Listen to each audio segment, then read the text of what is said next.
So next we have Sarah Chen from the University of Manchester, and Sarah will be presenting on cognitive enhancement, creative beneficence, and the cross-species problem. Okay, so this is a puzzle that I've been thinking about for a little while. When we talk about enhancement, one moment, sorry, cancel. Yeah, this one. Yeah. Okay. Yeah, so one of the questions that we always come up against when we start talking about enhancement is this question about what sorts of lives there should be in the future and what those lives should be like. And what I hope I'm going to show today is that some of the usual pro-enhancement arguments about human enhancement and creating lives lead to some kind of curious conclusions when we start considering the creation of non-human lives. And that maybe that means we need to revisit and rethink those arguments and look at them a bit more closely. I'm going to try and get to the curious conclusion quite quickly, as I think it's in unpacking and examining the possible objections that the most interesting insights about the premises lie.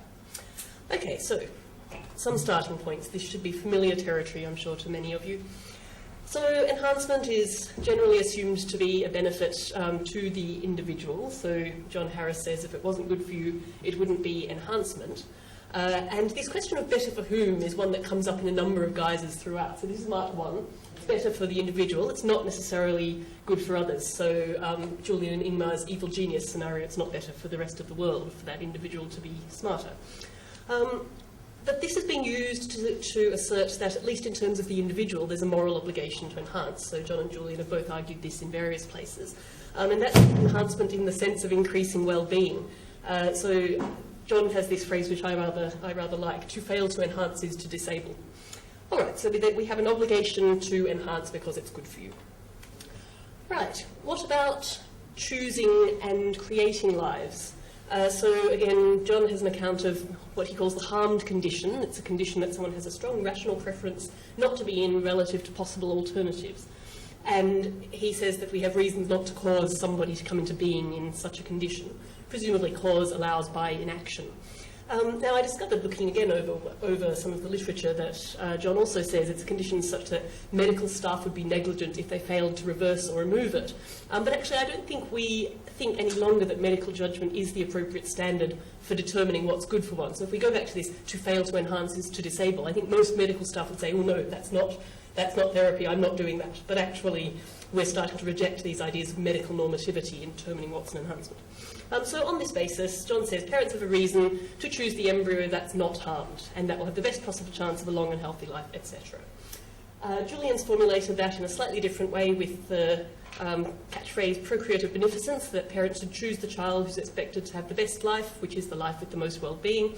And these arguments about choosing the best children have been used to oppose the selection of children with what we might think of as disabilities, such as perhaps deafness, and also to support the selection of better or enhanced children. Okay, a few couple of further points about procreative beneficence.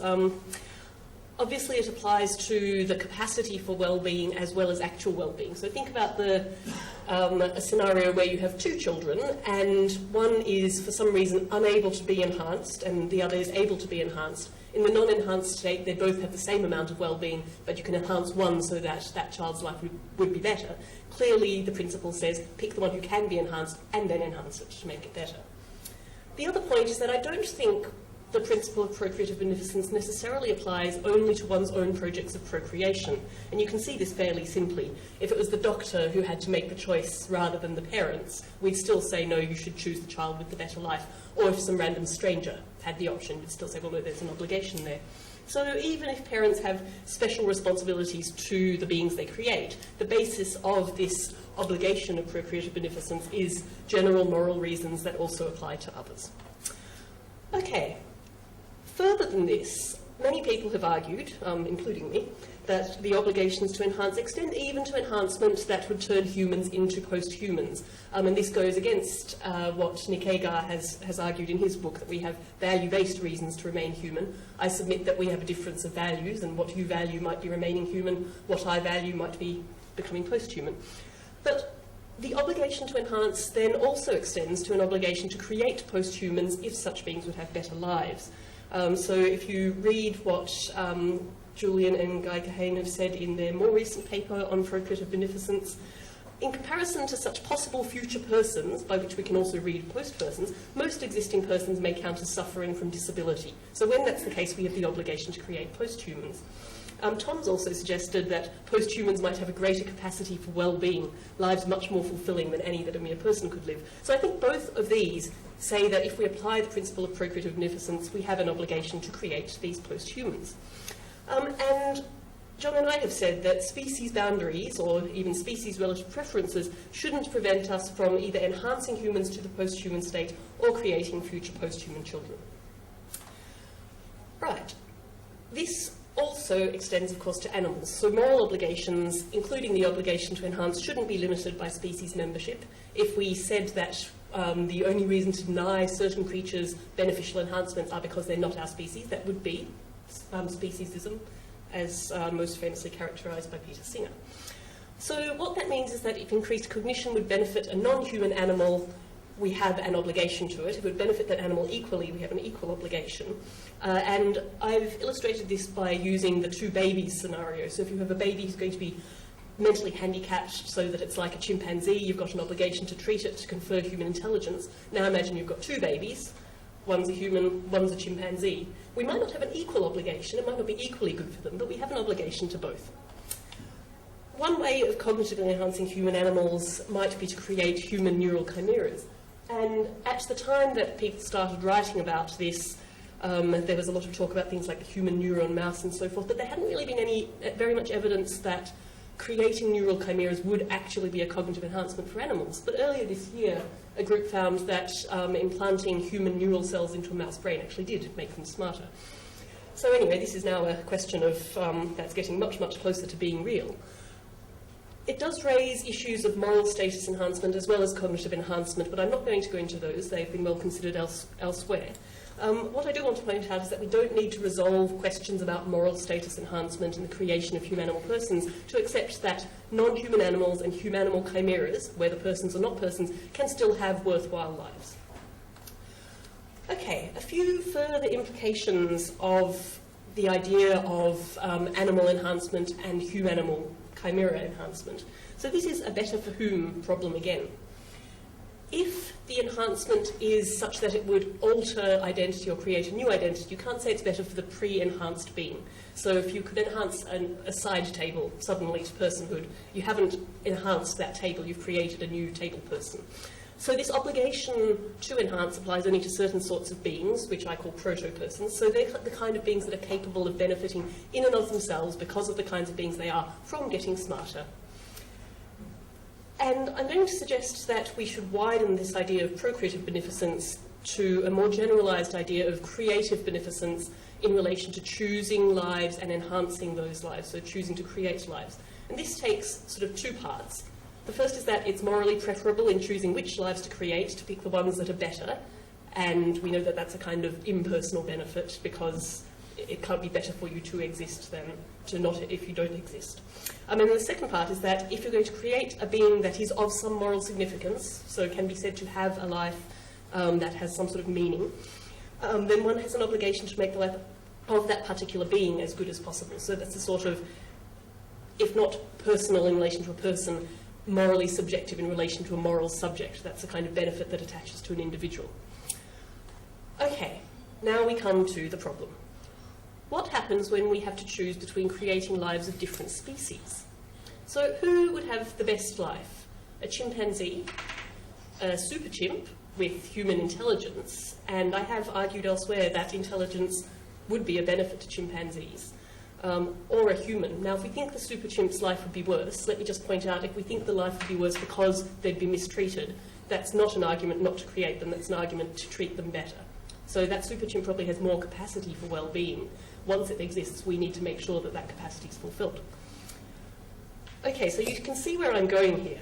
If a super chimp's life is better than a chimp's life, we should create super chimps rather than chimps. But if a human's life is better than a super chimp's life, then we should only create humans? If human lives are the best, how can we justify creating any lives that are not human lives? And here I'm talking only about persons and proto-persons. So we still share the world with fruit flies, earthworms and tables, but there'd be no more dolphins, no more elephants, no more great apes and so forth.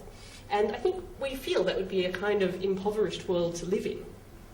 Now, you could, of course, get around this by saying, well, human lives aren't necessarily the best lives, so dogs have pretty good lives, they run around, smell things, get excited. But if we think that there are other sorts of creatures who have better lives than humans, how do we justify creating humans rather than, say, happy dogs? So, do we want a world with only humans? Well, the problem, of course, is worse than this, because not only do we have to take into consideration chimps, super chimps and humans, but we have to take into consideration potentially super intelligent and maybe morally enhanced post-humans. So in fact, we don't have a world with only humans. What we wind up with is a world with no more humans, a world where there are only post-humans. So if we're obliged to uplift all persons and pre-persons or proto-persons to post-personhood, we're going to end up with only post-persons in the world. And if post-persons of a particular, let's say, quasi-human form would have the best lives, then human post-persons are the best life form for us to create whenever it's open to us to exercise any form of control over creation. Now, John's actually predicted this. In the future, there will be no more humans. But I'm not sure he predicted a future where there'd be only post-humans and nothing else. No other kinds of self-conscious, sentient types of beings. That's not the kind of world that I think we really want. Okay. I'm not suggesting that this is a sensible conclusion, but I think the fact that it's such a not sensible conclusion should force us to go back and look at some of the premises by which we arrived here. So what we've done is say, well, there's an obligation to enhance existing people, create enhanced people, and species boundaries aren't relevant in making these sorts of choices. And what we seem to be committed to, if we buy into those, is upholding the ideal of either the humans-only world or, in fact, this post-person purgatory. If we're not committed to that, then why aren't we committed to that? And there are two types of objection by which we might say, well, no, it doesn't really follow. Some are extrinsic objections to the idea of the world, and some are objections against the premises. Let me just cover some of the extrinsic objections. So, of course, it would be completely impractical to say that every time a chimp baby will be born, we rush into the wild, inject the chimpanzees with contraceptives, and get somebody to have a human baby instead. That would be utterly impractical. But it doesn't prevent us hypothesising about what we ought to do, if we could do, as a means of testing the moral coherence of the principles that we're using right now to guide practical choices, such as choices to enhance, choices to select children. Those are things we can do. We have choices about whether to do, and people are arguing we should use certain moral principles in choosing whether or not to do them. And I'm saying, well, this provides us with some reason to think again. Okay, another argument, and I'm sure one that sort of instinctively occurred to most people, is that we like a world where there are lots of different kinds of creature, dolphins and elephants and humans and maybe super chimps and post-persons as well, but we like a diverse world.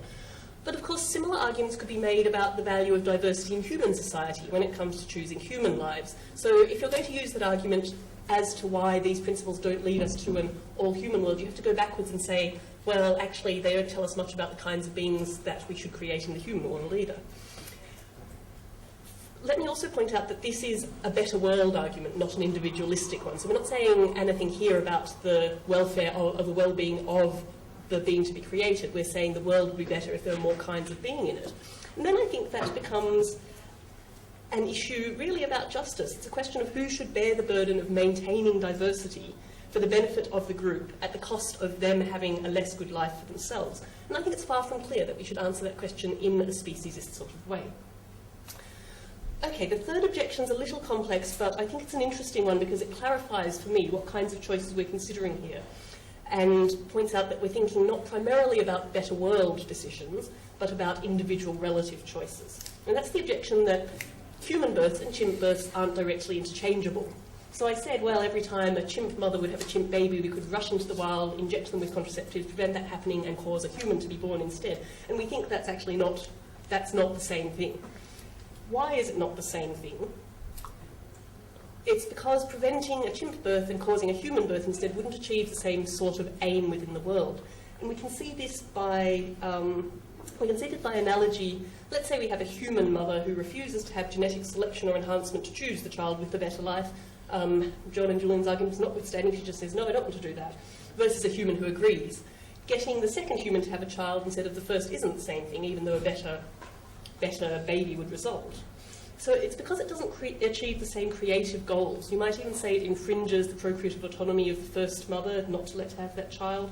And it infringes not just her choice about which child to have, but it infringes her procreative autonomy in the sense of having and raising a child, not whether or not to choose that child. So, what do we learn about this from looking at the chimpanzee versus human situation? Well, I'm not sure whether we can say chimps have procreative autonomy, but I think we can say they have interests in reproduction and the contribution of reproduction to social well-being. We know that chimps form relationships with their children, they have family relationships and so forth. And that's the basis of what many people have asserted is procreative autonomy in humans. Okay, but even if chimps have some kind of interest in having a chimp baby or having a baby, there could be reasons to replace that offspring with a human child if the human child will still have more well-being than the chimp child. So we're thinking now about deep in the wilds of where chimpanzees live saying, right, you're going to have a baby, let's implant a human embryo instead. Now again, that seems a bit odd, and we might think, well, what's the life of this proto-Tarzan going to be like? Tarzan might not have as good a life as a human child born to a human mother, but if the procreative context is important, as I've been arguing, then this is actually irrelevant. What we're saying is that a life will be created in a context that entails some environmental challenges, some suffering, and some opportunity to experience well-being.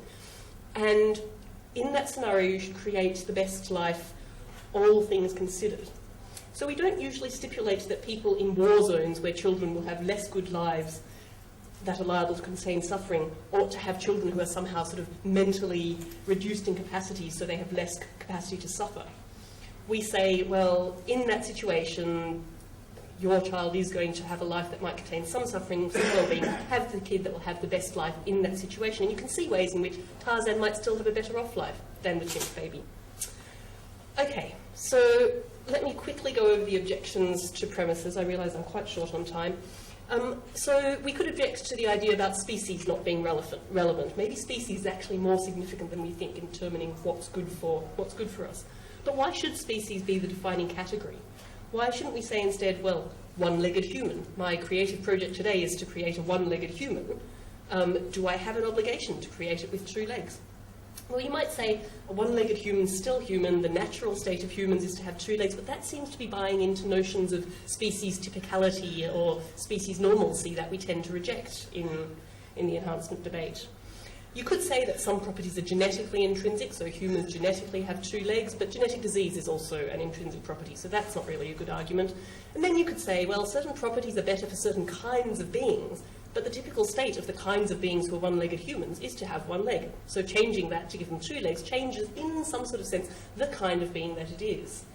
If you think that that's a very arbitrary way to define kinds of being, species is an equally arbitrary kind of being to be. So why should we define what properties are good for a being to have? Why not say being with properties of personhood? But then that brings us back to chimps and humans and super chimps being potentially interchangeable.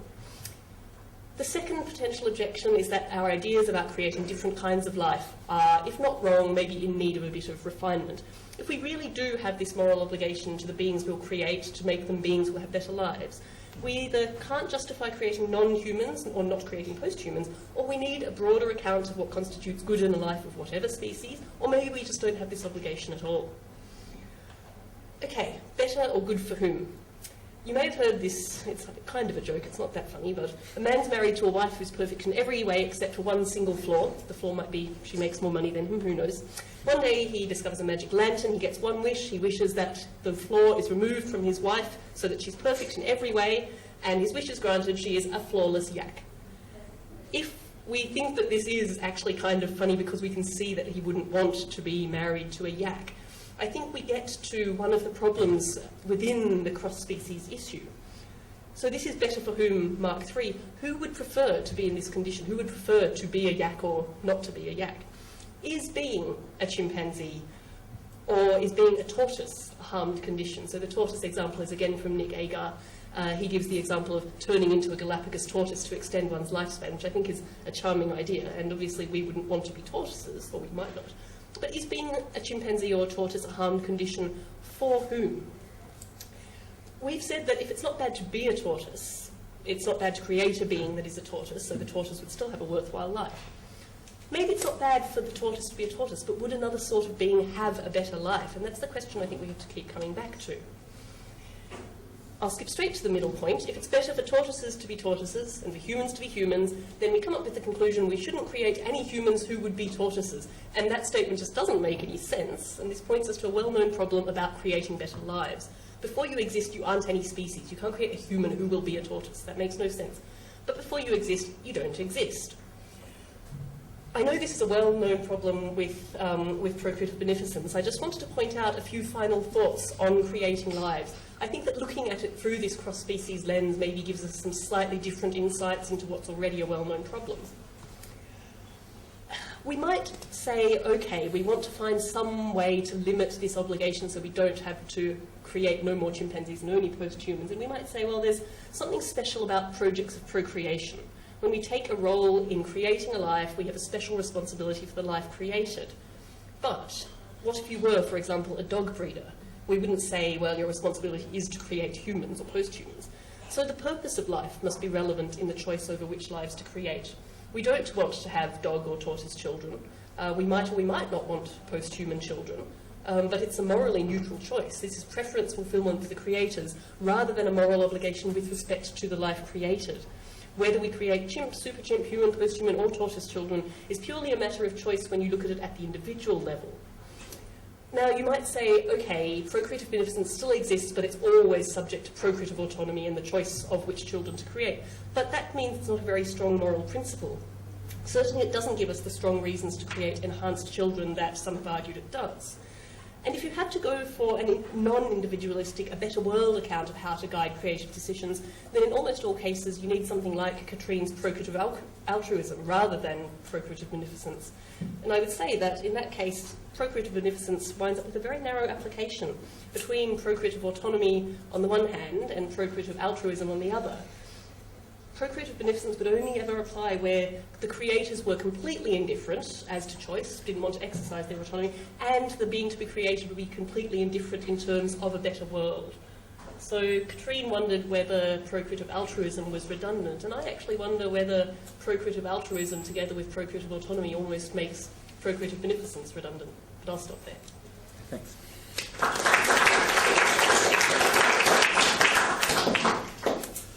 Okay, so we've got about 7 minutes.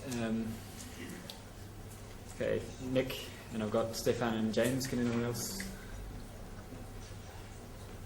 Yep, okay.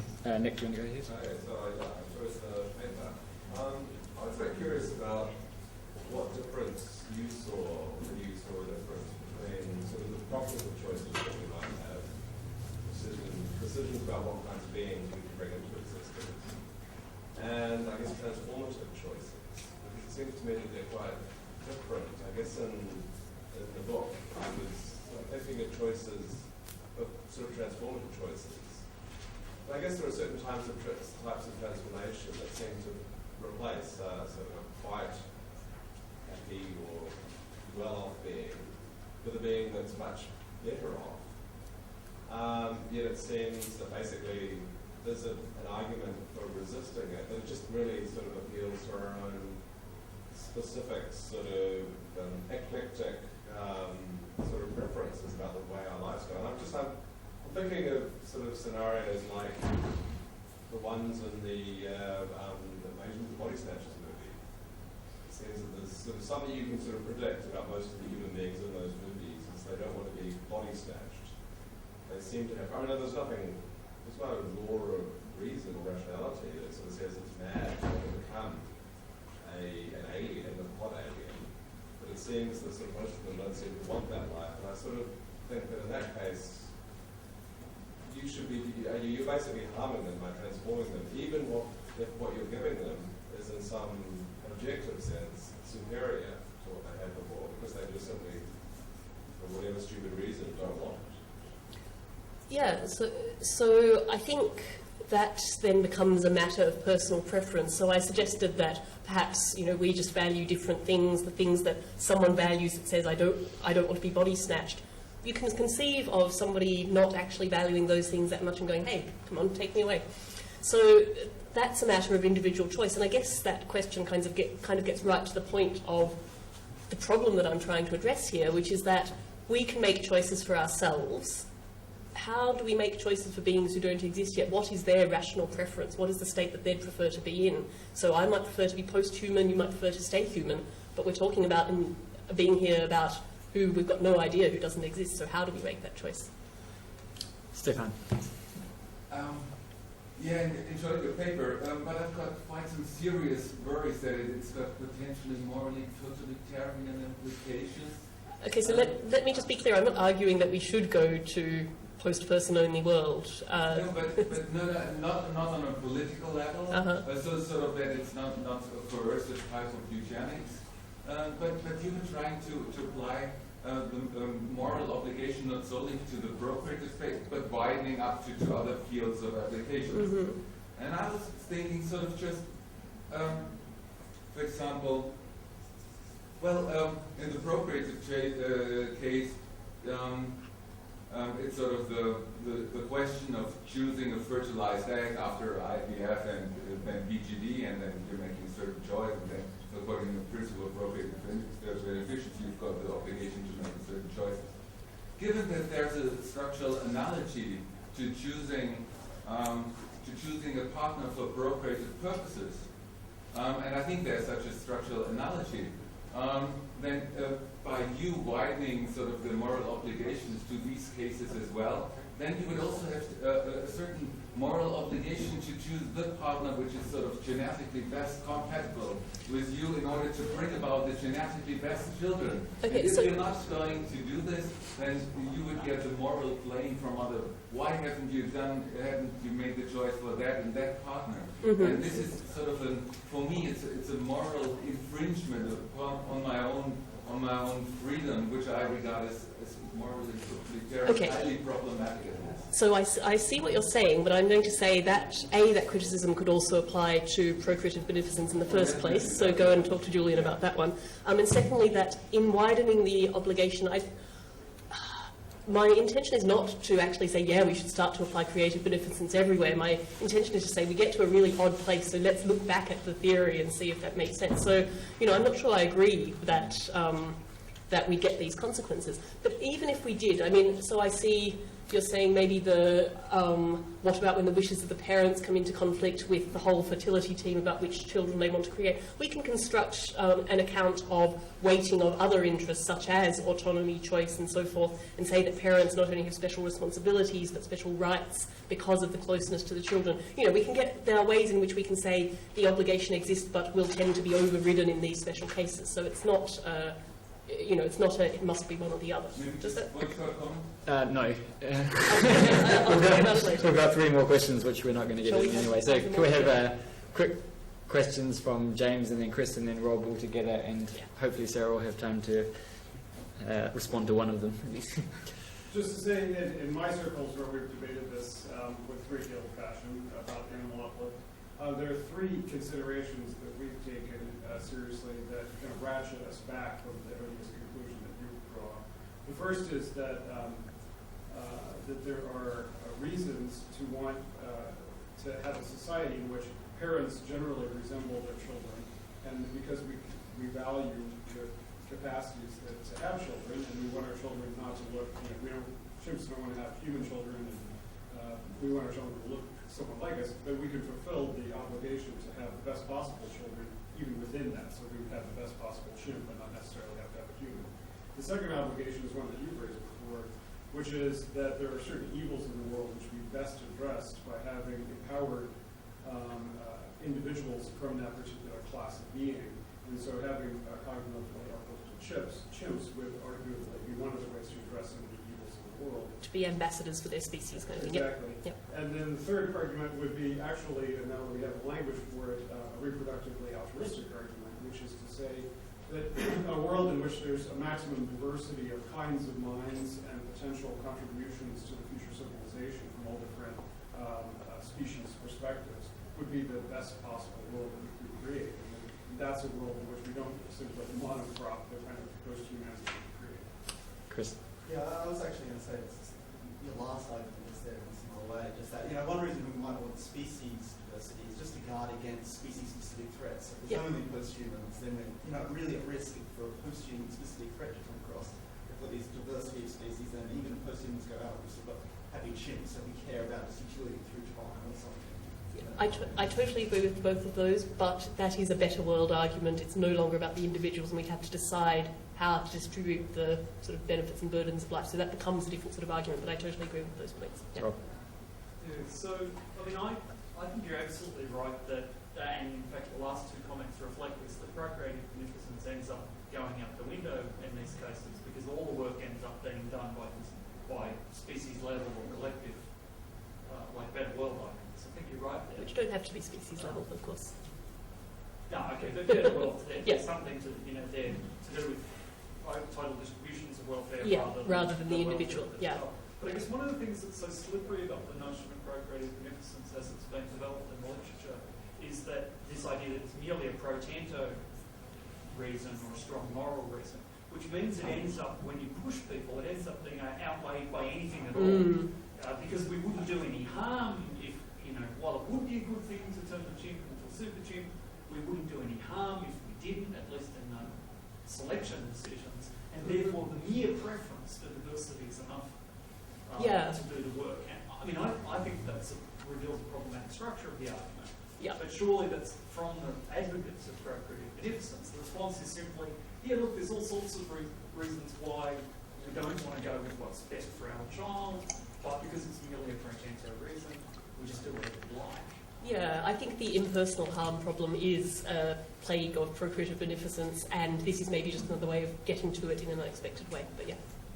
Okay, we better move Thank on you to the very next much. talk. Thank you. Can I say two sentences? You can do that while we switch. I'm Yeah. I'm going to move. I'm a politicologist, and all of you are philosophers, and some you are so much philosophized you missed the elementary truth. I had a dog, and my dog wanted to come into my house, so